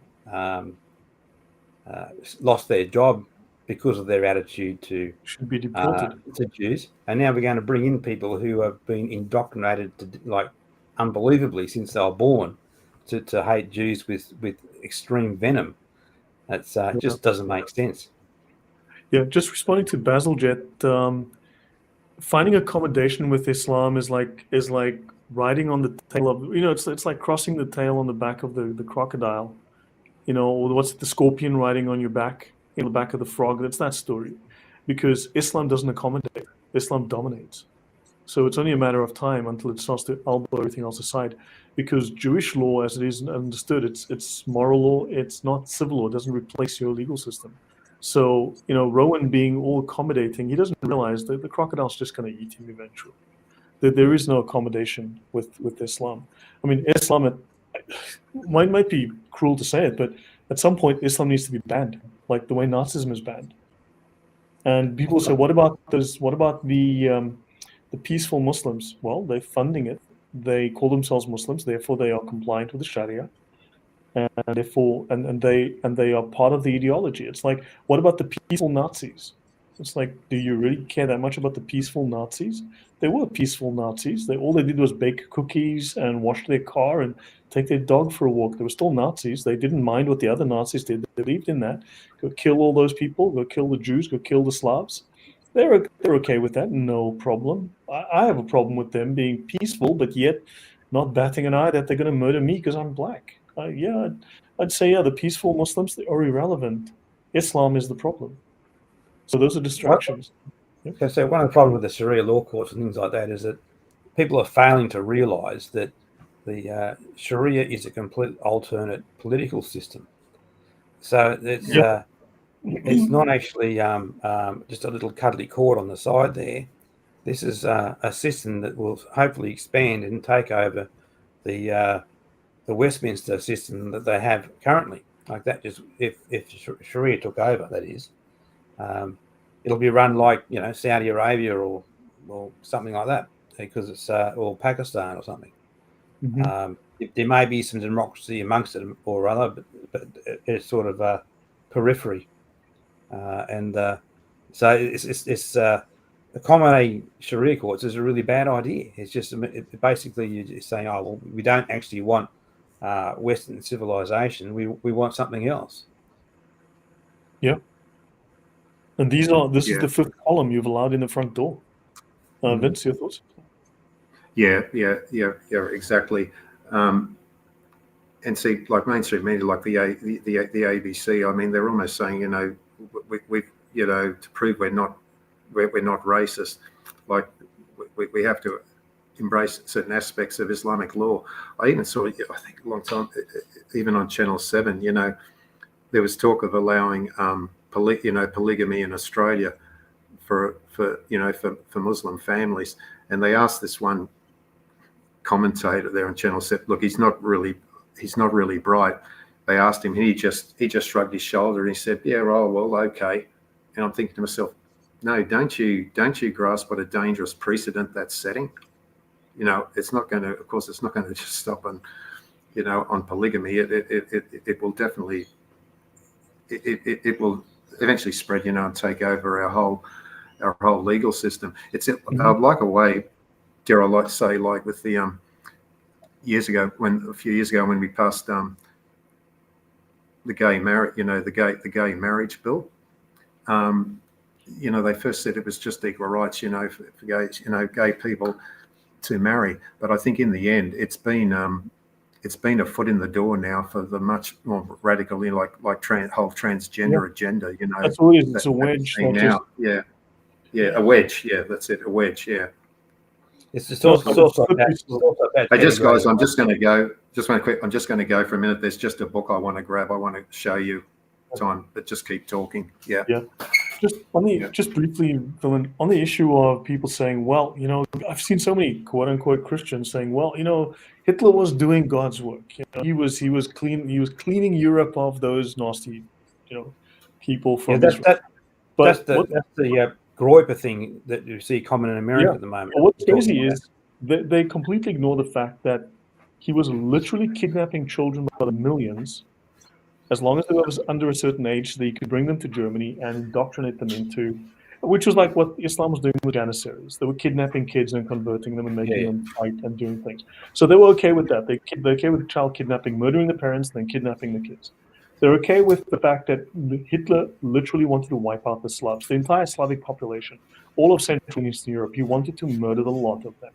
So that means that the Poles had to die, all of them. Right, and your Groipers and all the Christians are okay with this. It's like this is repugnant. You're talking people are saying, well, it's okay to kill the Jews, but then they go, but then how about Hitler wanted to murder millions of disabled people, mentally disabled people, blacks. He wanted to kill the Slavs. He wanted to kill all the Russians. He wanted to kill all the. I'm like, you're okay with that too. It's like this is insanity. It's like you're fine with sort of. Yeah, no, that's okay. But then where was it going to stop? It's just these people are they're not moral. They're satanic. This is not Christianity. This is just evil. We do have to be smarter as Christians on this. This is a tactic that governments have used for hundreds of years, is to have some form of agenda and smear like peanut butter on the outside Christianity. And that's what it's like. So these guys will say they're Christian, yada, yada, yada, but then lift the lid. It's like a Pandora's box. What is it underneath? And it's not Christian. It just says it is. It's like saying, I'm a peaceful Muslim. It's okay. You seem to be a nice enough guy, but like the religion itself is terrible. It's like that. But to be honest, it is when I say you've got this issue here that they're trying to promote, which is something hideous, and they've got the Christianity on here they're trying to use this as a veneer. It's like they're conjoining the two in some form of not Hegelian. I can't remember the name of it. Hegelian dialect. Yes, it's a dialectic type. You're trying to bringing two opposites together and hopefully something pops out that's Oh fantastic. yeah, the Hegelian dialectic. Yeah, the Yeah. synthesis Yeah. of the thesis and the antithesis. Yeah. Yeah, that's right. So I mean, because they are like, how can you as a Christian who's supposed to love all people, doesn't matter who they are, But no the Jew problem or is that is anti-logical. That actually violates basic logic because you cannot reconcile contradictories. Even God cannot. You cannot reconcile contradictories in God. You cannot say God is evil and God is good. God is one or the other. So logic says when two things are contradictories, you have to reject one. And here Yeah, they're trying to then deny logic. So it actually literally denies logic. That's right. So I mean, look, Hitler did the same thing. Like occasionally went to church and whatnot to rah rah rah, but it's quite clear he wasn't in his later writings, right? It's just, he hated Christians like you wouldn't believe. In the same way he hated Jews. He just went for the the Saturday people before the Sunday people. A bit like That's right. That's a common thing with it. It's a common thing with Islam. We right now we focus more on the Saturday people, then we will come for the Sunday people. Sunday people, that exactly. Yeah. I mean, Hitler hated a lot of things. He hated the Jews the most, but he hated Christians too. He hated the Slavs. He hated the Gypsies. He hated the Russians. He hated the Czechs. He hated the Hungarians. He was going to wipe them all out. I mean, he wiped out 20% of the Polish population. If these groypers can come and explain how that's a good thing, I'd love to hear your reasoning. Why it's a good thing he murdered all of these, mentally unwell and physically unwell people. How murdering something like 20% of the Polish population was just fantastic. Great idea. I mean, that would be great to know. Then I'd like to know how Christians can square that circle. Yes, Vince? Yeah. I was just saying, Lloyd, when I finished reading Mein Kampf, it got me to thinking, who today are just as obsessed with race as Hitler? And then I thought, wait a minute, the woke cultural neo-Marxist left, they are. Yeah. If they're woke, they have their woke totem pole. Honestly. This whole critical theory thing is extremely racist. It was hideous. You notice they're not using it now so much, are they? They tend to use it under the term DIE, diversity, inclusion, equity. Oh no, that's DIE. I mean diversity. Diversity, equity, inclusion, isn't it? Why didn't they use it as DIE? I thought DIE. I actually used DIE for the Japs too. Dangerous, ineffective, and expensive as well. So, yeah, didn't earn it. Yeah, I mean it's crazy stuff. It's a violation of everything that is rational and everything that is sacred. Quite honestly, it just undermines everything. And tell me, guys, did you think? Sorry to interrupt there a moment. I'll give you more. Okay, finish your thought, please. Go ahead. Finish your thought. I was going to say the weird thing is that in terms of racism, the least racist countries in the world are where everybody's going to, right? And no one cares. So a country like Australia is actually extremely unracist. It's and they do have too many Australians there, though. I'm pretty sure of that. There's a lot of Australians there. That could be a small, as long as. Just kidding. Go on. Well, I think this is common in the West everywhere. I think the West, in some sense, grown up out of it. Yeah, we've grown up out of racism, but there's still plenty of places in the world with it. But it's not places where they're welcoming people of all colours into their country. It's not those countries. Go somewhere else to find racism. Yeah. I mean, the most racist countries are black. I mean, look at blacks in South Africa. Incredibly racist, but terrible. They think blacks are horrible, and blacks are tribal too, which is even worse. They hate other people that aren't them. People need to realize these other cultures are less sophisticated. That means that they're not at the same level. Ask yourself, 100 years ago, take Southern Africa. I mean, just facts. Southern Africa, blacks in Southern Africa. What was their level of technological development 100 years ago? Roughly speaking, the Stone Age.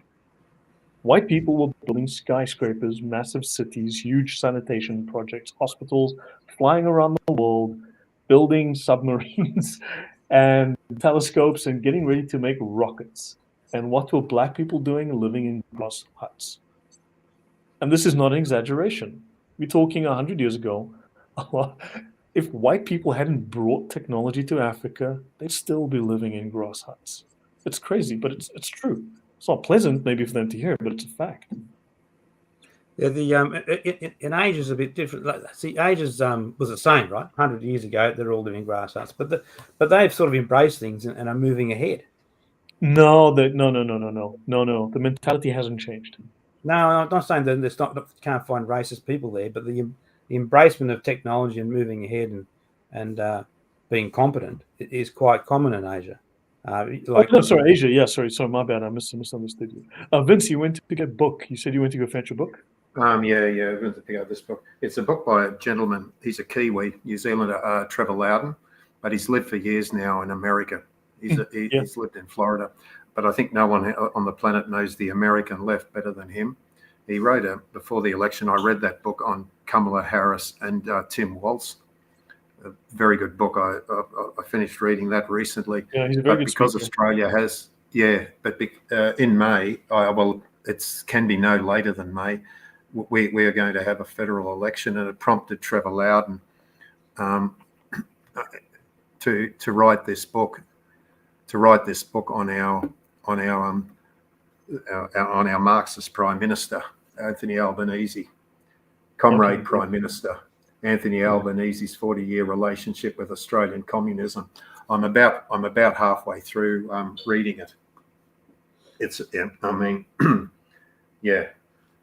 worthwhile speaker. Honestly, he speaks brilliantly on communism. Fantastic knowledge. Yeah, it's fantastic knowledge. Yeah, it is. Interestingly, just one thing, I did play a YouTube video, a 48-minute YouTube video from 2016. Anthony Albanese was there with his comrades, including one of his mentors, I think Frank Stilwell. Yeah, and during the speech, he mentioned already the concept there of the 30-minute city.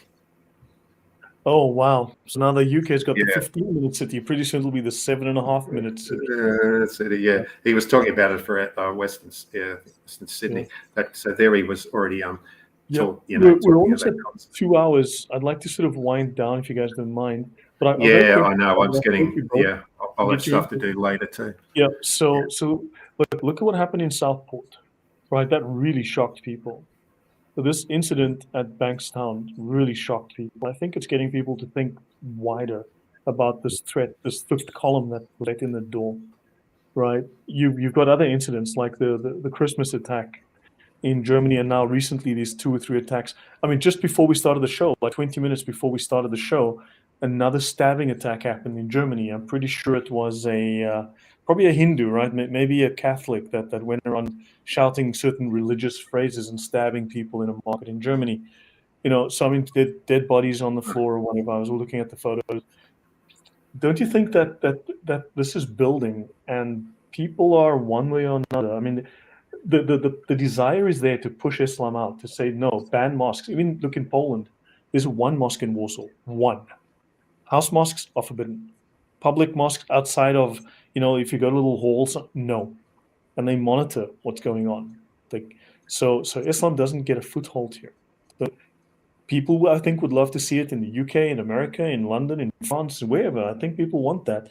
The government's complicit, infiltrated, etc. But don't you think that these incidents are actually starting to wake people up, and that people might be dazed and just starting to wake up? But don't you think this? I'll give you guys like 2 minutes each, but don't you think this is now? We're at a point where this is starting to occur. People are waking up, and it's going to start changing politically. I think there's some waking up. I know October 2023. We had the referendum on the voice referendum, which was supposedly give Aboriginals, a voice, the greater voice in Parliament. But I saw the Uluru document. The voice was only going to be the start. That was the wedge. It was a wedge for a lot more. I think that was evidence of the people waking up. And that was in the wake too, I've got to say, of a monumentally corrupt media that was pushing so heavily pushing the voice. Oh, yeah.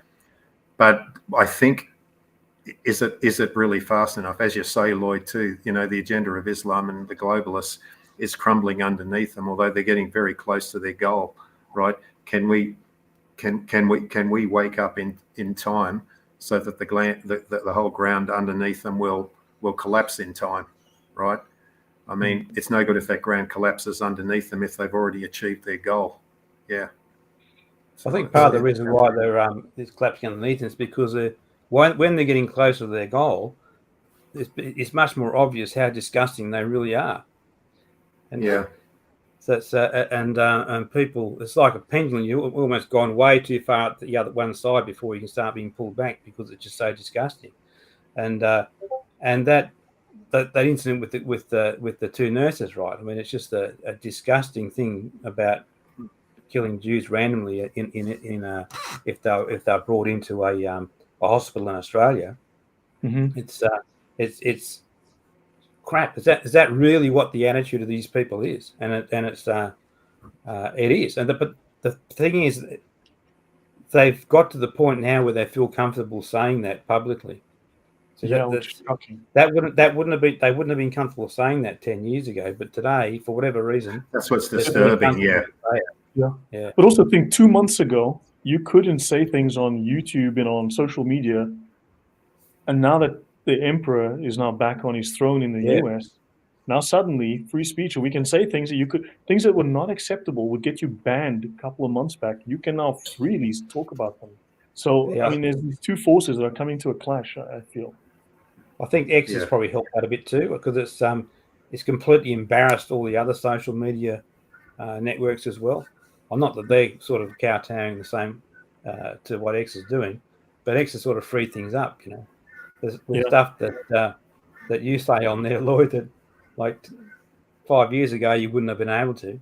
Yeah, I'd be banned. I mean, Facebook used to ban me for weeks at a time, so I just stopped using Facebook. I haven't been on in 2 years.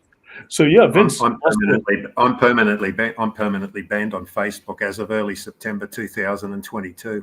I posted too much truth on the COVID. I posted too much truth on the COVID jabs. I was banned for 8 months of the year, and I was like, I think that's just pointless. I'm on this.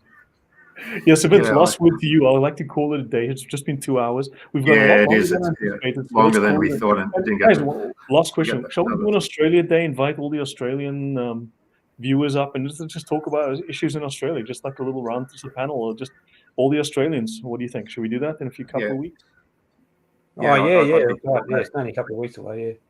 It shows how much people give a shit about it. The Australians up to talk about it, because I'm going to do a UK thing next week, and I mean maybe we can plan in Australia just to get the views from Australians. Just talk about issues in Australia. So Vince, Lloyd, let's go. Look, I really appreciate coming on. I've been struggling, to get somewhere where I can, platform, where I can speak. You're not a really large channel, but you're not a microscopic one either. I really appreciate the opportunity to really speak. And just finally, we won't have the time to play. There is a 3-minute video from Freedom Road Socialist Organisation from the American Summer Riots. Maybe next time we're on, we can play it. Yeah, I'd like to do that. Sure. Yeah, it's called in my book, actually. Yeah. Okay, now certainly. So we'll chat again. I mean, we'll talk after this, I guess, because I need to get to bed. So we'll talk more. And we'll 11. It'll be after 11 o'clock now for you in Warsaw. Next week I have a stream that actually goes from 8 till 10, and then I've got a stream again from 11 with Adam Seeker. So next week Wednesday I've got like 2 back-to-back streams, and it's going to be a late night for me. So it happens. I've got to say, Poland. I've just say my 10 months in Poland. It was one of the most wonderful times in my life. It was incredible. And being there too when Pope John Paul II passed away, that was something else. Yeah. Right. Yeah. No, good stuff. So Villain, thank you for coming on. Vince, thank you very much. Your first time on YouTube. I know it's not easy to find your feet, but it gets easier. I was bad at this when I started. Look, I know sometimes I did ramble. It's intimidating. This is only my second interview. I did have an interview with Vision Christian. I might send you the link later, with Vision Christian Media back in June, but that was only a 1 hour. Well, really, in effect, only a 45-minute interview.